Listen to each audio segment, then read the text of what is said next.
Welcome. My name is Peter Tesson. I'm with ISACA.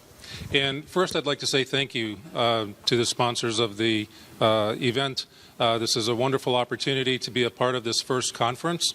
And I'm honored that you invited both of us, and me in particular. This is a great chance for me to meet more people in the Middle East. So the first thing I want to describe for you is what this session's about. We've done quite a bit of work in Jordan in response to a regulation from the Central Bank of Jordan. And in this session, what we're going to do is we're going to explain to you what the regulation was and how banks have to respond to that, and in particular, my role in that, because the regulation does call out specific use of ISACA's material. So let me get into that by starting with who ISACA is. I've met a number of you already, and some of you have already told me you're familiar with ISACA. That's great, but not everybody knows of ISACA. We are almost 50 years old, and we are an association for IT practitioners and professionals in the U.S. And our primary focus when we began was for auditors, and we've expanded from that to be an association for people in security, governance, risk, as well as audit. That is still a focus of ours. We provide certifications, and more often people are familiar with our certifications. If I ask any of the IT people in the room, have you heard of an IT auditor who has a CISA certification? Many people say yes. And do you know where that comes from? Unfortunately, oftentimes the answer is no. Well, it comes from our association, ISACA. We issue the CISA certification. And we have others as well for governance, information security, and risk. So that's who we are as an association. I personally have a background in, I was a practitioner as an application developer, also as a project manager and a business analyst. And later I became an auditor, and I was a senior manager at an audit firm for many years. Then I joined ISACA, and I came into ISACA as the project manager for the development of a product called Cobit5. Cobit is a governance and management framework. And even though people are aware of our auditor's certification, they're not always aware of Cobit. Or sometimes people are aware of Cobit, but they haven't heard of ISACA. Cobit is a product that's a bit more than 20 years old now, and it began as a set of guidance for IT auditors. And the reason that it came about is because auditors were saying that they need more information in how to structure their view or their assessment of their clientele. And their clientele could be internal. You can be an internal auditor and using a governance framework, or for external auditors. They both have the same concern. So to address that concern, a paper was written titled Control Objectives for Information and Related Technology. From that title, somebody picked out a couple of letters, and we had C-O-B-I-T. It's not really a word, but it became an easy way to talk about it. We then just started saying Cobit. So this then began a lot of discussion about guidance in this area. ISACA responded by developing it into a full framework for auditors and titled it Control Objectives for Information and Related Technology, Cobit. Great. That was 20 years ago. Since that time, Cobit has evolved to different editions or versions. We have Cobit2, Cobit3, Cobit4, Cobit 4.1, and now Cobit5. With Cobit5, we have a full governance and management framework for the governance and management of enterprise IT. And that's important. As we're going to get into later, and Dr. Rumzi is going to explain the regulation in Jordan, Cobit does get mandated, and there are many countries around the world that have mandated the use of Cobit. Costa Rica, Nigeria, South Africa, and others. Turkey, especially in banking. What's important to understand is that even when it's regulated or mandated by a government, Cobit is still a framework. So let me explain that a little bit. sometimes people aren't clear about a framework versus a standard. So let me start by explaining a standard. A standard is something that you must do, you must comply with. As I'm driving my car down the road, I look, and to the side there's a sign that has the number 80. All right? I know I'm not permitted to drive my car faster than 80 kilometers per hour. It is information that has been established. It has been communicated. There's a sign. And there's perhaps a camera or a police officer on the side. He's watching me. He's measuring how fast I drive, right? He compares it to the rule or the law, and he can determine compliance. This is a classic example of a standard. It's not always quantitative, but it's clearly defined, it's communicated, it can be measured, and compliance is a simple exercise of comparing performance to the measurement, right? That's a standard. Now, if I use a framework, what would that sign look like instead of a standard? I would be driving down the road, there'd be a sign on the side of the road, and it would say, please operate your car in a safe and courteous manner. Right. What does that mean? Well, it means something to you. It means something different to you. It means something different to me. So what does that really get us to is that a framework must be interpreted. A framework is not something that tells you very prescriptively what to do step by step. It gives you guidance and says, this is a good practice. This is something that other people have had success with, but you need to apply it to your situation. That's Cobit, and that's a governance or a business framework for the governance and management of enterprise IT. So what you have to understand is that when we were developing Cobit, we took a look at the feedback that we'd gotten from people around the world and for many years, and looking at previous versions of Cobit. And we had to set up our foundation for Cobit5. And some of the feedback that we got over the years was that previous versions of Cobit didn't seem to have enough research behind them. All right? So we partnered with some universities who were doing research in governance, and we made sure that we got that taken care of. So Cobit5 has a very strong foundation, very strong theoretical and academic foundation to go along with it. And there were a number of other things that people told us they needed to see from us. For example, one very important one, they said, you know, you've done a great job of giving us guidance in this part of the company, but we have an entire company to run, and the fact of the matter is IT exists throughout our company. In other words, IT is pervasive, isn't it? All right. So we thought, well, you know, then we have to start looking at utilization of a framework that goes across the entire enterprise. So as we were looking through all of these things in the development group, we realized, you know what, we've come up with a set of principles. And we're gonna start with those principles. And Cobit5 actually has 5 principles, so it's a principles-based framework. It has 5 principles on which we developed and built everything that follows. So some of the other principles are, I just described that the framework looks at the enterprise end-to-end. We make it holistic. In other words, we take a look at all of the things that are within the enterprise. And then one of the last principle that we established was that we really need to separate governance from management. And this became incredibly important. One of the principles, the one I didn't mention, was that Cobit has to be a holistic framework. So what does that mean? People like yourselves, practitioners in the field, were using multiple products. ITIL, ISO, Cobit, Prince, others. And your problems that you communicated to us were that you weren't certain when to use which one. So we said, okay, we've got to integrate all that for you. And to be honest, ISACA made the situation worse for you, because before Cobit5, We didn't just have Cobit, we had a framework for value.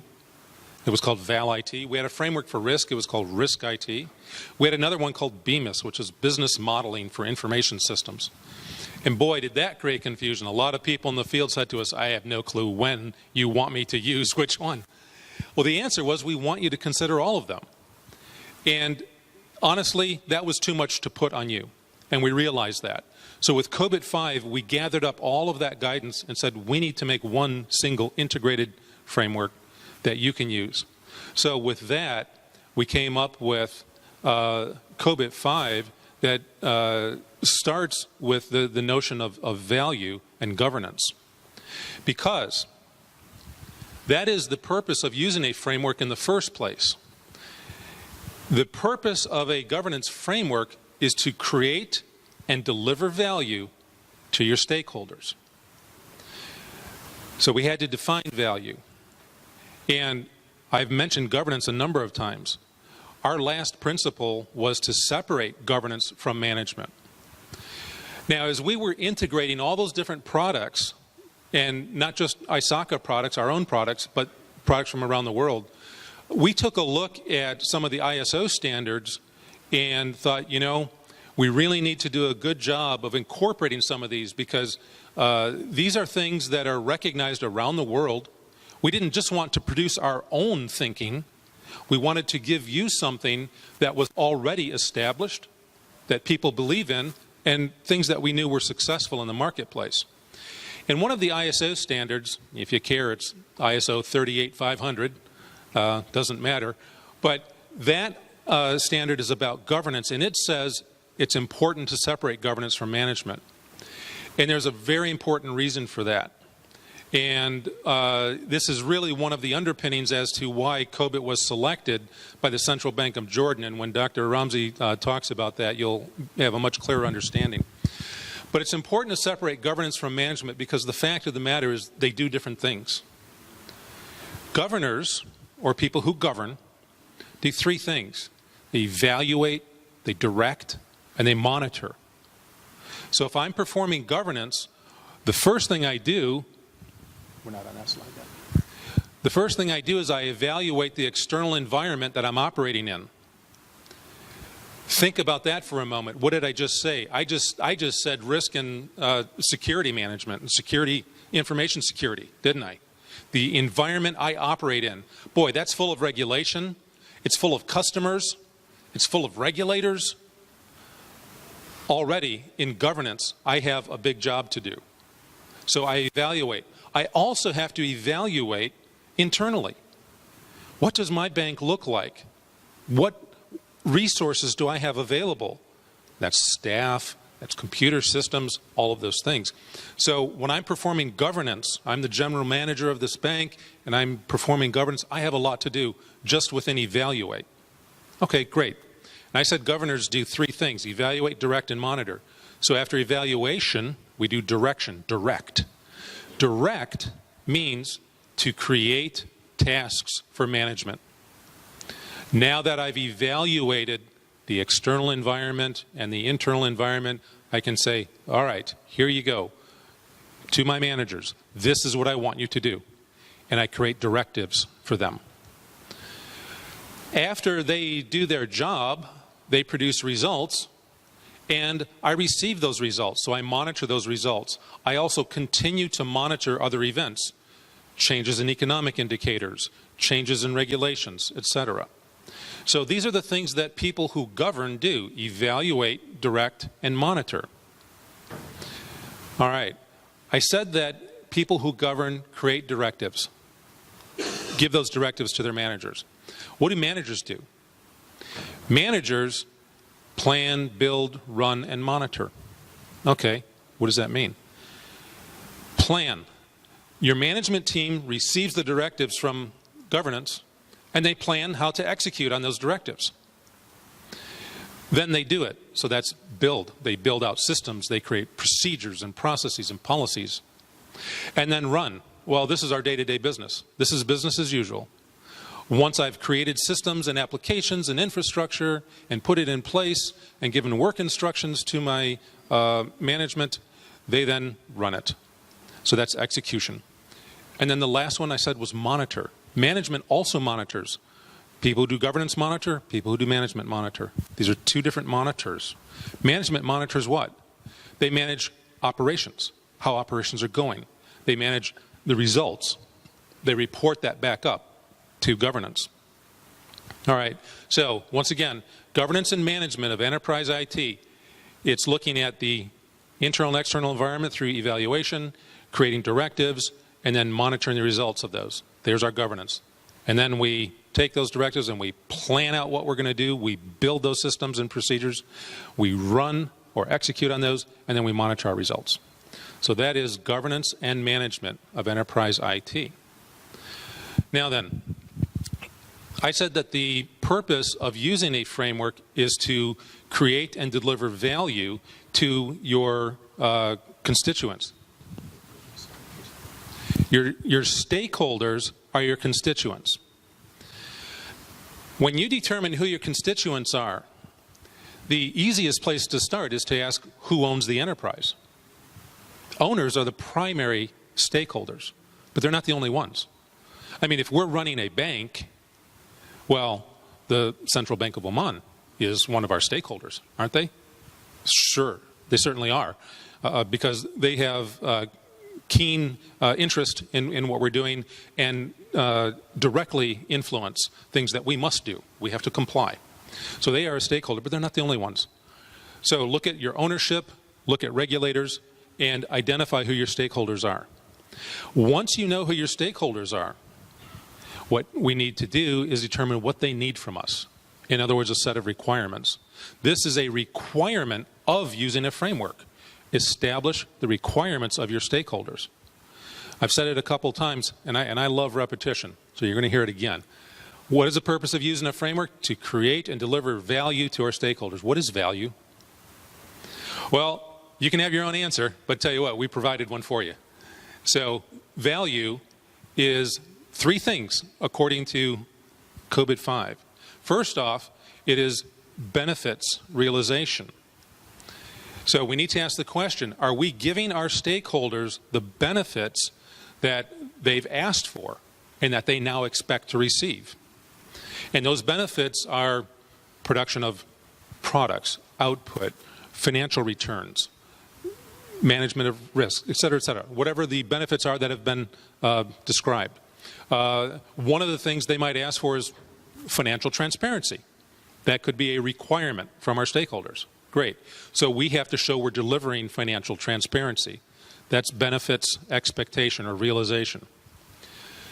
Now then, it's fine to go about your day-to-day business, but we can't ignore information security and risk management, and that is a part of the value equation. So in defining value to my stakeholders, what I have to do is demonstrate to them that I have not exposed them to more risk than they're comfortable with. Now, I'm saying this very, very carefully. I'm not exposing them to more risk than they are comfortable with. We call that risk optimization. Some people like to talk about risk minimization. I take issue with that as a Cobit5 practitioner because I would say, well, the easiest way to minimize risk is to sit still and don't do anything. And then the only risk you're exposed to is that of other people, right? You don't generate any new risk on your own. Well, guess what? You're going to severely impact your ability to produce results and deliver benefits. So, I mean, we understand we have to take on risk, right? So in order to get the return, to get the gains we're after, we have to take on some risk. But now that we've said risk optimization is part of the value definition, now we have to be very keen about taking a look at the risk that we generate or that we accept, how we mitigate that risk. And we're going to come back to that because that's a big, big deal. And ultimately, that we understand the risk that our stakeholders are comfortable with and that we do not exceed that. The third part of value generation is resource optimization. So our stakeholders make resources available to us. The owners of the company do that by providing capital, by providing money. We use that money and we buy a building and we hire people and we buy networks and systems. So we have to be mindful of using those resources in a responsible way. So the third and final component of value is that you've optimized resources. So if I ask the question, have you delivered all three of those, and you answer yes to all three of those, then we come to the logical conclusion that you have created and delivered value to your stakeholders. Great. I'm spending a lot of time on this, but it is the foundation of using a governance framework. It's about value. Now, I told you I'd come back to risk optimization. So let's get away from theory for a minute and let's talk about actually using a governance framework in a business. Let's say all of us together are going to operate a bank. And somebody said, there's this thing called Cobit. It's a governance framework. I heard it's a good thing to use. All right, right. Well, let's use it then. All right, step one. Step one is take the Cobit book, close it, set it aside. We're going to ignore Cobit for a minute. Step one is to do a risk assessment. You perform a risk assessment because you need to understand what things have to go right, what you're facing, who the threat actors are. And all of this informs us as to the information security and risk profile that we are facing. Now that we have that, now we go back over to the Cobit book, we open it up and we start using Cobit. And now, with a good risk assessment performed and better foundation in information security and risk management, now we design a governance structure and start to implement it. So, how do we do that? Stay on this slide. We start with the risk assessment. We get a good understanding of the stakeholder needs. And as an example, I said we could use financial transparency. Right. The next step down beneath that, as you see on this graphic, says enterprise goals. So now that I know what our stakeholders need from us is good financial transparency, I turn back to the entire operations and I say, right, we have to create and provide financial transparency. This is now a goal of our bank, of our enterprise. So we have to do that.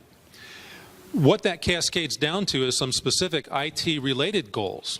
In order to create financial transparency, I have to do some things. And it's really about generating reports that are available, they're complete, they're accurate, they're timely. How do I do all that? Think about what I just said. I just said you have to have people. They have to have particular skills. I just said you have to have policies. I just said you need procedures for those people to follow. I just told you you have to have information, and information includes all of the data quality attributes. So we need to be concerned about capturing, storage, disposition of data, data integrity, all those things. So, and organizational structures, processes I mentioned, applications, and even to some extent, maybe even culture within the company. All right, so these are all the things that we need. I'm going to lump them all together and just refer to them as resources. But another way of describing them is these resources are the things that enable or permit, they enable us to accomplish our goals. So in the Cobit language, we don't call them resources, we call them enablers. Because in English, that's a common term for talking about the things in governance that permit you to do stuff. But in more simple language, it's just your resources. It's all you're concerned with. I started by getting a strong understanding of what my stakeholders need from me. I went all the way down till I got to my resources. Right. So if you go back to what I described earlier, that sounds like governance. I evaluated what my stakeholders need. I created directives. I told them what to do. And now I'm getting ready to monitor their results. Okay, great. So in this graphic, we've started at the top and we've worked our way to the bottom. Now, we're going to go from the bottom and work our way up to the top, and that's going to be the management piece. So managers do what? They plan. We've told them the objectives. We've given them the resources. So now they're going to plan. They're going to put those things in place. That's the build. They're going to run. Now we've got day-to-day operations, and then they're going to monitor the results. Right. Let's go back through this diagram, but this time very quickly. What do? We start off understanding stakeholder needs. We go all the way down to aligning resources with them. What did I just say? I just said we need to be very careful about using our limited resources to do the things and only the things that our stakeholders need from us. If we do those things and only those things, we're very effective. So in this model, we're going to increase our effectiveness. Great, we're at the bottom. We're going to go back up much faster this time. Enabler goals. That's just the resources, right? Okay, now I know the resources available. I know what I need to do about it. I'm going to do a really good job of defining and assigning all of those resources to those things and do a really good job with management, and I'm going to get great results, right? What did I just say? I just said I'm going to use my resources for the things my stakeholders need and nothing else. That's efficiency. So the use of this model increases effectiveness and increases efficiency. So if you do this because it's a regulation, as in Jordan, you're going to get the benefit of compliance, legal compliance, but guess what? You're also getting the benefit of greater efficiency and effectiveness. So even if you're not compelled by regulation to do this, there's still very compelling, very tangible benefits to be derived from using a good governance framework. So in general, as we work down from one level to the next, and again, this is just a phrase we use in English, as one thing drops down to another, we call that cascading. So this is called the goals cascade. And this alone can dramatically change how you utilize your resources. Go to the next slide, please. This image is now showing us one of those enablers, one of those resources. Now, I've talked a couple times about processes, the things that people do and the way they do them. These are processes that we've defined. So in Cobit5, we have a process reference model. And that's what you see on the screen right now. And numerous times you've heard me talk about the difference between, or the separation of, governance and management. So in the process reference model, what you'll notice is there are 5 blocks. And I'm sorry, I understand the text is too small to read on this screen. But when you're using Cobit, you'll see this image again. So the 5 blocks across the top with the gray background are governance processes. So we don't just say it's important to separate them. When we get to the point of defining processes, we treat them explicitly separate.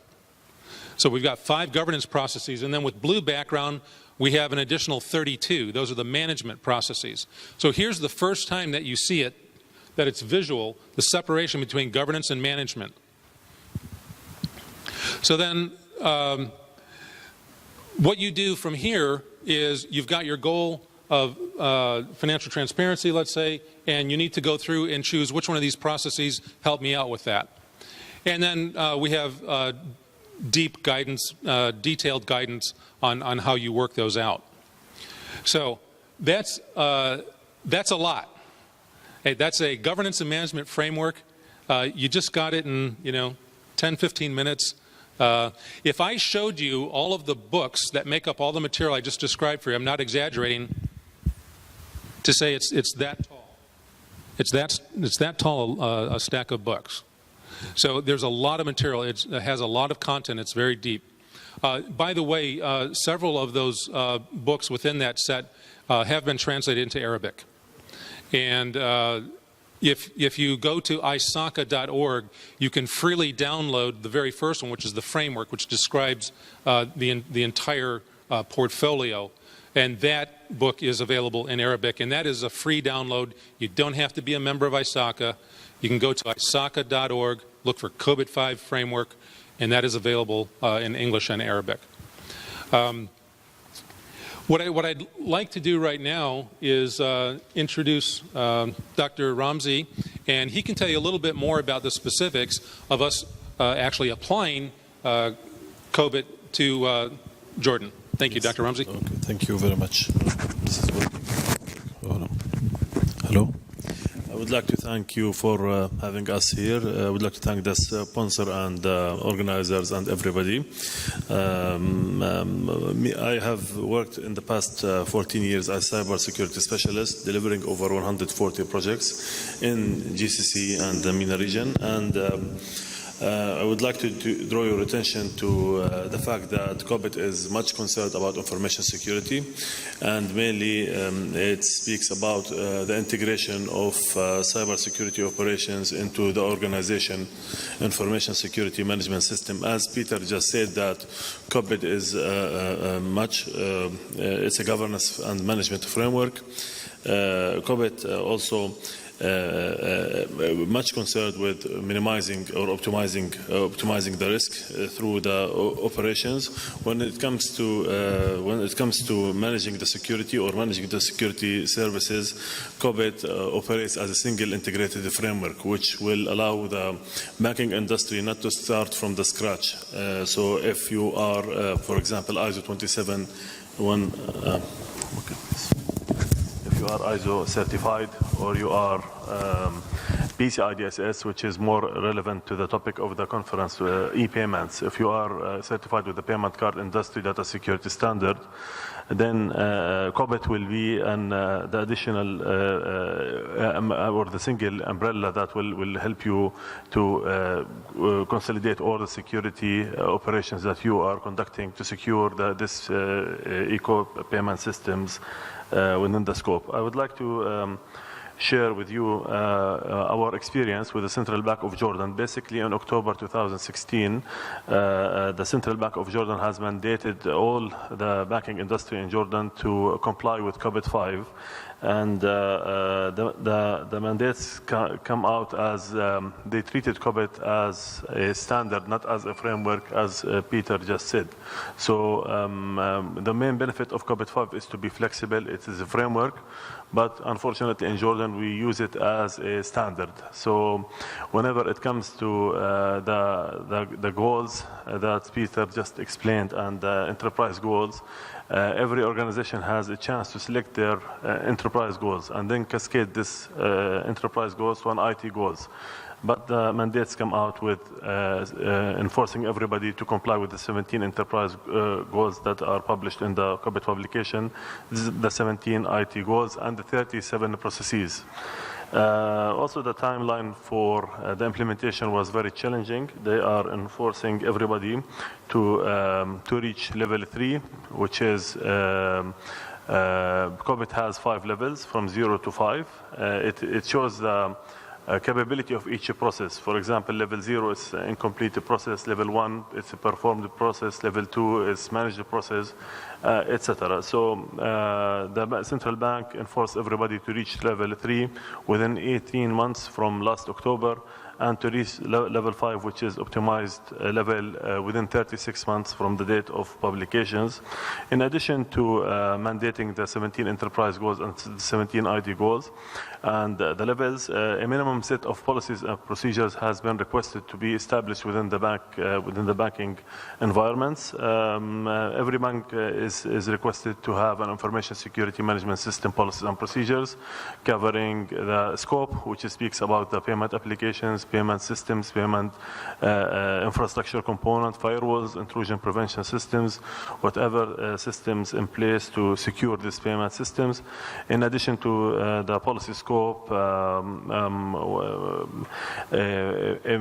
regular ISMS policies was requested covering change management, file integrity monitoring to monitor critical transactional files on daily basis, compare the results, and move forward. In addition to a logging policy to monitor the cybersecurity incidents, to monitor the logs, to able to detect and identify improper transaction or dangerous transactions that could be lead to potential threat or hacking attempts on in this ecosystems within nationwide payment systems as well. In addition to policies and procedures, a minimum set of reporting was requested from the banking industry to the central bank, covering internal audit function, which is a very important function within each bank, if you have an internal auditing team working inside the bank, they can produce proper auditing reports that can identify risk and protecting the industry or the bank from potential threats. External reports was also requested to be delivered to the Central Bank of Jordan directly without the interference of bank for transparency issue. In addition to policies, procedures, and Cobit5 as a framework enforced, 2 committees was requested to be officially formed. And a governance committee, which has a minimum of 3 board representatives in order to manage or to separate governance from management, as Peter just stated. This governance committee will be meeting on a quarterly basis, will evaluate the governance structure and be able to steer the governance structure within the banking industry. Also, this committee may has the opportunity to invite subject matter experts in order to consult and make sure that the banking is on the proper track of implementing proper governance and management within the organization.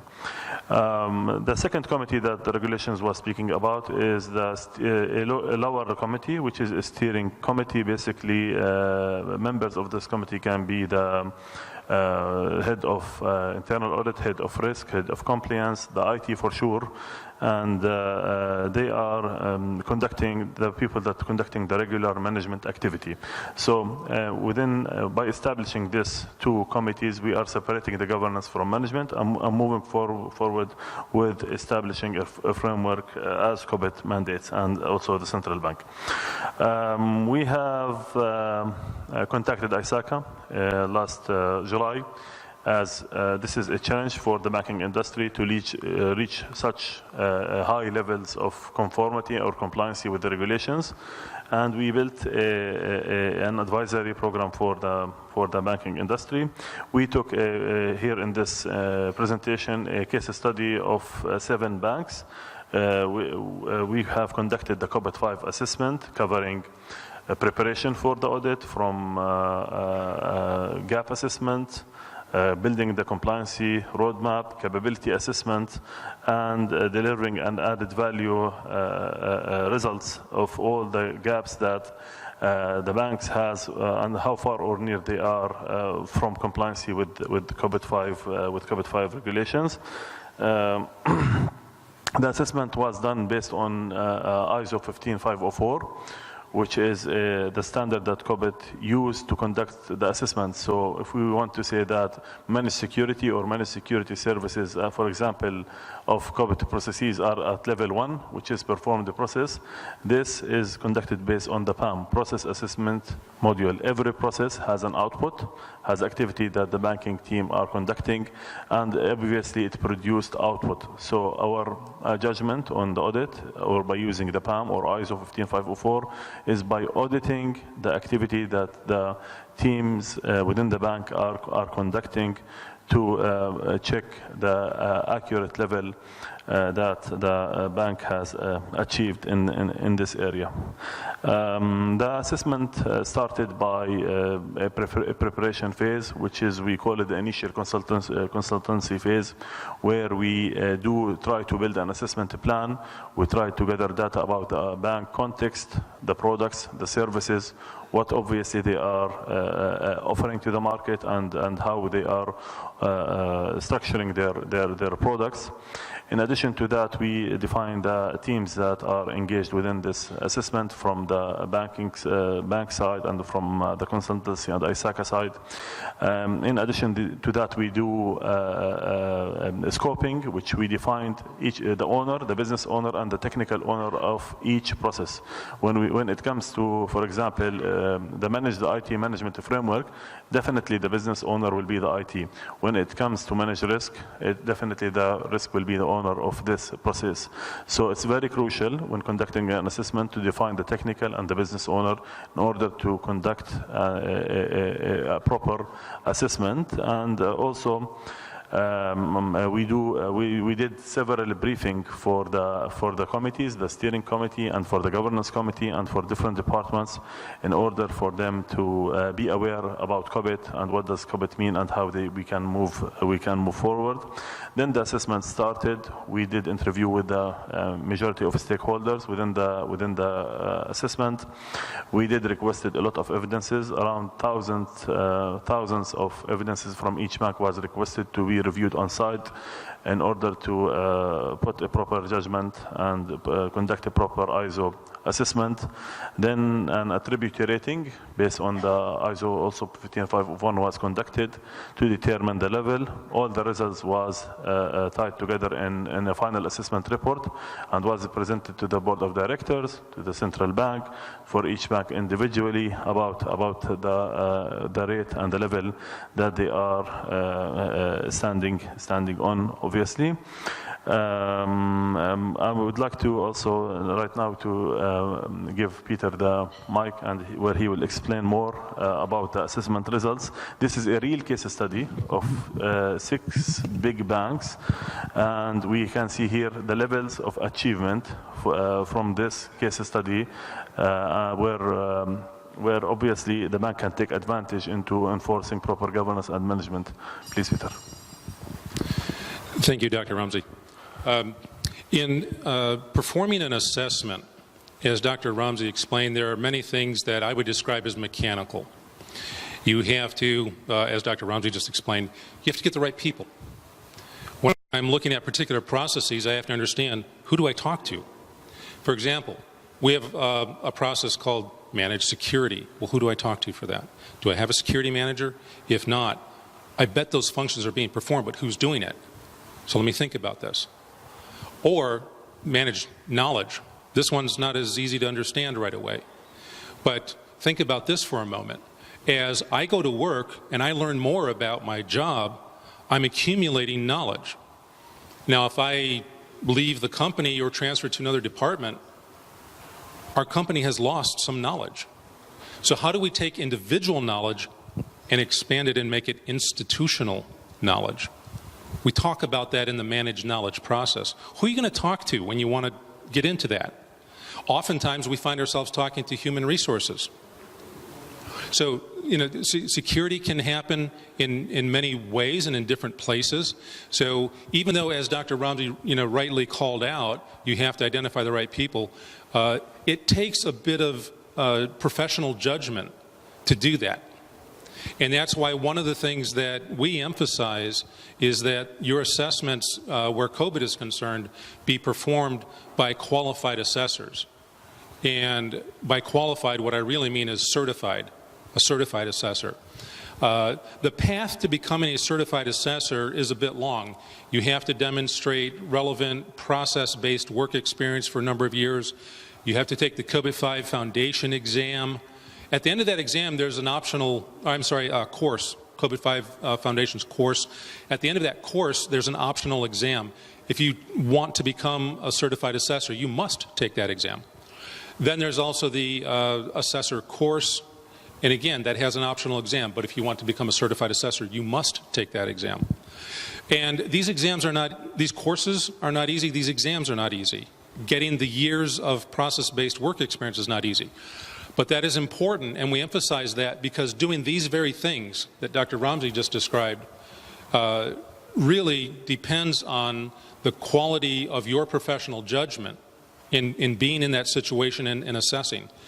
Let me give you an example. What's one thing that we're concerned about with security? Virtual access.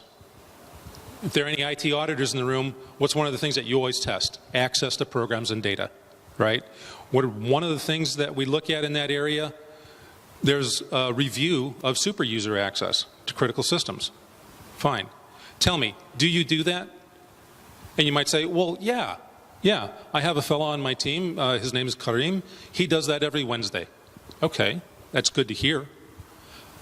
Can you demonstrate or show me he does it? Well, I know he does it. He does his job. He's very good at his job. All right, I'm glad to hear that still, but I don't know it's being done. Is there a log? Is there a document that's filled out? Does he sign it? No. Okay. So now my professional judgment is starting to say, I'm wondering about the reliability of this test and this review. But then the person says, he doesn't have to sign it because we don't, this is paper-based activity you're talking about. We don't do that. We have an application that kicks out exceptions or unusual activities, or we have data analytics, and we have reports that are triggered. You know, oh, wait a minute. What? You just described something very different to me, and something I'm happy about. So then you tell me, oh yeah, I log into this portal and I get my top 5 reports off of the heat map, and I see what they are. And one of them was one particular super user ID has been used 20 times in a single day, and that's unusual. We never see more than 5. Oh, great. So why am I describing all this? Because it's important to understand that the judgment and experience of the assessor makes a world of difference. Look at the opposite example. Young, and I don't mean young by age, but young professionally, a young assessor could come in and say, all right, managed security. All right, we need reviews on access to programs and data. Okay, right. We need to see a log that it's been reviewed. Okay, there's no log. All right, you fail. You didn't do that. But you have something even more powerful. So you need to really have that depth of understanding and the power in your assessor, in your assessment program, to get really good results out of this. And we have, if you look at the entire Cobit portfolio, we have a process assessment model, which is what we followed to do all the assessments in Jordan. And that process assessment model is important because, again, it's not something that we at ISACA just invented. We have a strong interest in aligning to products that you're already familiar with or might be familiar with that are accepted around the world. And this process assessment model was designed to be in alignment with the older ISO 15504, the current ISO 33000. So it's something that you can defend and hopefully rely on because there's a very strong foundation for it. So what does that mean? So we looked at the regulation, which didn't give us the freedom that I talked about earlier. I said earlier we want to look at our goals and choose what processes we're going to implement. So the regulation said, well, you're going to do all 37. All right, fine. So we look at the 37 processes, and with each process, we see a list of results that are supposed to come out of it. All right, great. Again, this is where your certified experienced assessor comes in. We're going to be looking at a security process, right? And maybe there are, 5 outputs that are needed, and we see 4 of them exist. All right. Your less experienced assessor would say, all right, you've got 4 of the outputs or 4 of the products we expect out of 5. That's not bad. It's not bad. So 4 out of 5, that's 80%. So according to our scheme, our measurement scheme, if you get 80%, I'm going to say that process is fully achieved. All right. That's the younger assessor. Now, unfortunately for you, the younger assessor didn't show up. You got Peter Tesson. And what did I do? I looked at those 4 items. I said, oh, that's great. Those are good. But the one that's missing, that was your risk assessment. Oops. That's the most important thing there is. And that's the one you're missing. I'm going to tell you, I don't really care that you've done the other 4. You're missing the most important one. I'm going to say that this process is partially achieved. You get a low rating on that one. So, again, the quality of assessment results from the experience and judgment of the assessor. And I'm harping on this. I'm mentioning this several times because in the end, after you get completely done, you're going to put a score or a mark on every single process. And if this becomes a regulatory issue, and you say, oh, right, we're level 3 everywhere, but you had critical errors along the way, and maybe you're level 2 in 10 of those processes, that's a big problem. Then you get hacked. Then you might get hacked. All right? So it's really important to have strong experience in the assessment. So what did we do? We went through that, and on this graph, yes.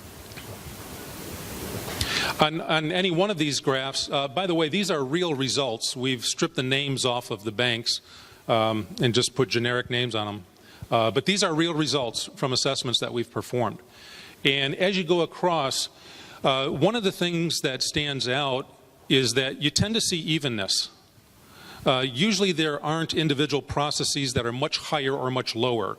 You tend to see a fairly consistent level. That's not always true, but generally that's what you see. So the interesting question is, okay, what level is that?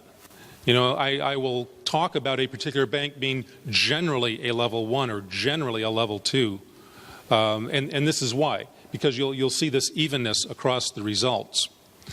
But the way that you use this is, you know, going back to what I was first describing for you, looking at your stakeholder requirements and then designing your governance structure, part of that exercise is to set targets.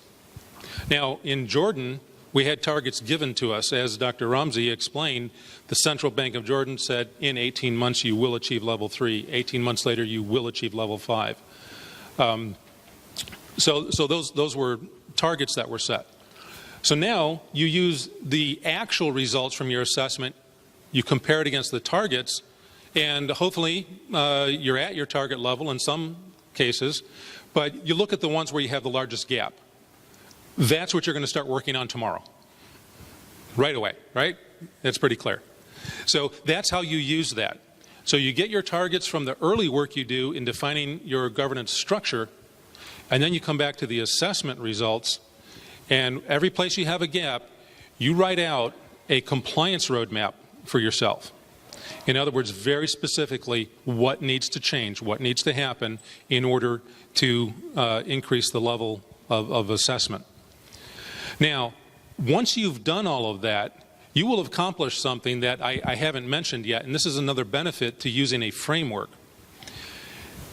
Keep in mind, with everything that we've described for you thus far, you have talked to everybody in your enterprise, from the general manager all the way down to the beginning clerk who just came from school. You have touched every part of that enterprise, every part of that business. And in so doing, you have now communicated a common language and a common understanding.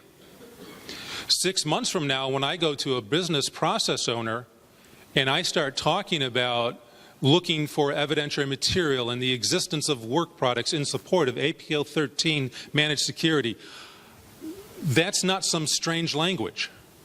That person knows precisely what I'm doing, even though that person's not a security professional, or even though that person's not necessarily in the IT department. But now, from top to bottom, I've got everybody understanding the concepts the same way and using the same terminology. And that becomes very powerful. And that is something that you get from both the design of the governance structure and later the assessment. Because during the assessment, you really touch all of those parts quite heavily of the company. So just to conclude that the majority of the findings was for this 6 case studies was in level 1, which is a performed level. And the challenge for the banking industry in Jordan is to reach level 3 in April.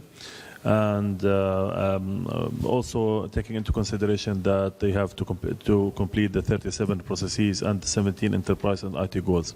So what we would advise the community in Oman and the Central Bank of Oman is to give the flexibility that Cobit5 offers for the industry is for each bank or organization to select their enterprise goals, IT goals, and to move forward with the applicable ones toward enforcing proper governance and management. I would like to thank again Mr. Peter, my colleague. I would like to thank Mr. Mike Wakili and sponsors and everybody for having us here. I will not hold you anymore for lunch. Thank you very much. I'm sorry if... Yeah. Yeah. Thank you for your applause, but I'm sorry. If I can get maybe 30 seconds more of your time. Yes, please. I've really emphasized how important it is to have a strong assessor and describe for you all the work that has to go into becoming a certified assessor. And now I'm going to share with you that actually Dr. Rmzi has done all of those things. He's done that work. He's taken the courses and the exams, and he applied for certification as a certified assessor. And what he didn't know until this time is that I brought with me to Oman ISACA has, in fact, processed his application, reviewed his qualifications, and has now certified Dr. Rmzi Suna as our latest Cobit certified assessor. Please join me in congratulating Dr. Suna. Congratulations very much. Thank you. And now, please, thank you very much for your time. Let's have lunch. Thank you.